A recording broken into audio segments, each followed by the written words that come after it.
Ги там двата змея на кръста.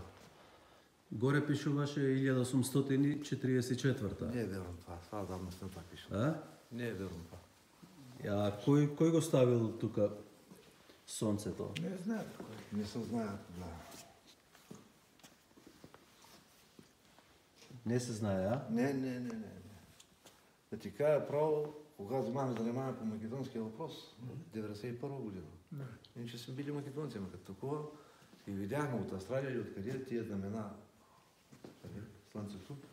И я тук едначка се качвам, въртя, нали така и гледам явно. Ама не е освен.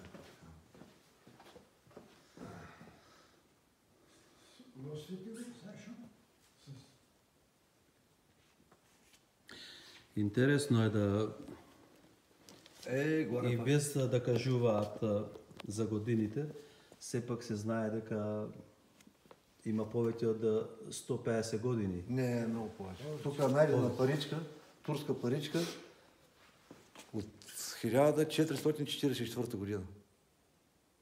444 година. Значи Това е новия век. 15 век. Значи, турците пред да дойдат църквата Йована. Турците пред да дојдат ова црква Црквата беше. Йована. Изобщо. А грците велат сонцето сега го измисливме, го најдовме. Аха. Тие велат дека беше тоа Да. 77-78 година. Ама овде е поставено колку пред може и 200-300 години. Много повече. 600 години. Много повече. Горе двата змея къде са.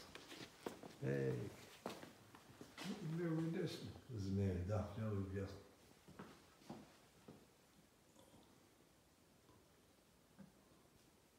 Дали тия икони са от тогава? Не се знае. Не мога да ти кажа, ама бе икони украда. Ай, Укради ја икони. Икони много. А кој крадеше? Я паша. на Бождар Димитров неговите.